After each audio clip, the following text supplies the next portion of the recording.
जय शिवराय. शेतकरी बंधूंनो, सध्याच्या घडीला खूप मोठ्या प्रमाणात आपल्याकडे मिरची लागवड आहे आणि मिरची लागवडीमध्ये जर आपल्याला मिरची उत्पादन चांगलं घ्यायचं असेल, सक्सेस घ्यायचं असेल, तर आपल्याला 4 बाबीकडं मुख्य लक्ष ठेवावं लागेल. तर त्या 4 बाबी कोणत्या, जेणेकरून त्यामध्ये जर चूक झाली किंवा आपल्या ओळखण्यात जर नाही आल्या तर त्याचा मोठा पीक उत्पादनावर फरक होतो आणि त्यामुळं जवळजवळ आपलं प्रचंड नुकसान होतं. तर शेतकरी बंधूंनो, त्या 4 बाबी अशा: नंबर 1 कीड व्यवस्थापन, नंबर 2 रोग व्यवस्थापन, त्यानंतर व्हायरस आणि त्यासोबत खत व्यवस्थापन. या 4ही बाबी खूप काही महत्त्वाच्या आहे. मग यामध्ये नंबर 1 आलं कीड व्यवस्थापन. कीड व्यवस्थापनामध्ये आपल्याला रसशोषक किडी, त्या ठिकाणी आळी आणि थ्रिप्स आणि माइट्स. तर यामधील 2 किडी अशा आहेत की थ्रिप्स आणि माइट्स यामुळं आपल्या मिरची उत्पादनावर प्रचंड त्या ठिकाणी प्रादुर्भाव झाल्यानंतर नुकसान होतं. तर शेतकरी बंधूंनो, थ्रिप्स केव्हा येतो यासाठी आपण लक्ष द्यायला पाहिजेत. कारण की थ्रिप्स हा पाऊस पडल्यानंतर जे दमट वातावरण होतं, दमट उष्ण वातावरणामध्ये त्या ठिकाणी आपल्या मिरचीवर थ्रिप्स येतो.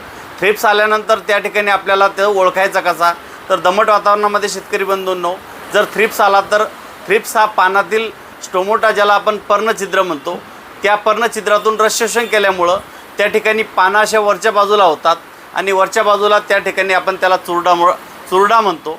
तर शेतकरी बंधूंनो, त्याच्याच विरुद्ध माइट्सचा हा साईड इफेक्ट असतो. माइट्स हा आपल्याला उष्ण कोरड्या वातावरणामध्ये येतो.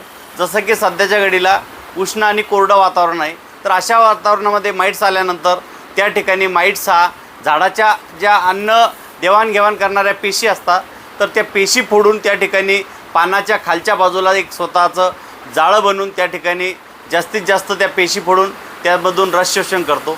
त्यामुळं पानं हे खालच्या बाजूला होतात, त्याला आपण मुरडा म्हणतो. म्हणजे चुरडा मुरडा अशा पद्धतीनं आपण त्याचं नाव ठेवलेलं आहे. तर शेतकरी बंधूंनो, खालच्या बाजूला जर पानं झाले तर समजायचं माइटचा अटॅक आला आहे. माइट्स हा कोरड्या आणि उष्ण वातावरणात येतो, तर थ्रिप्स हा दमट आणि उष्ण वातावरणामध्ये येतो. ह्या 2 बाबी लक्षात ठेवायच्या, त्यानुसार योग्य फवारणी घ्यायची. आणि थ्रिप्समुळं पानं वरच्या बाजूला होता, तर माइट्समुळं खालच्या बाजूला होता. त्यानंतर शेतकरी बंधूंनो, दुसरा प्रादुर्भाव असा की भुरीचा प्रादुर्भाव खूप मोठ्या प्रमाणात येतो. भुरी ही ज्यावेळेस ढगाळ वातावरण असेल, मिरची त्या ठिकाणी ज्या ठिकाणी सूर्यप्रकाश पोहोचत नाही, खालच्या पानावरती नेहमी आपल्याला भुरीचा प्रादुर्भाव दिसतो आणि त्यानंतर भुरी वाढत चालून त्या ठिकाणी पूर्ण झाडावरती तिचा प्रादुर्भाव आपल्याला झालेला दिसतो. त्यासाठी शेतकरी बंधूंनो, भुरीसाठी फवारणी घेताना झाड खालीहून वरती फवारणी घेत चला, जेणेकरून खालच्या पानावर जी भुरी असेल तर त्या ठिकाणी भुरी कंट्रोलमध्ये येईल. त्यासोबतच शेतकरी बंधूंनो, भुरी आल्यानंतर आपण जास्तीत जास्त नत्रयुक्त खताचा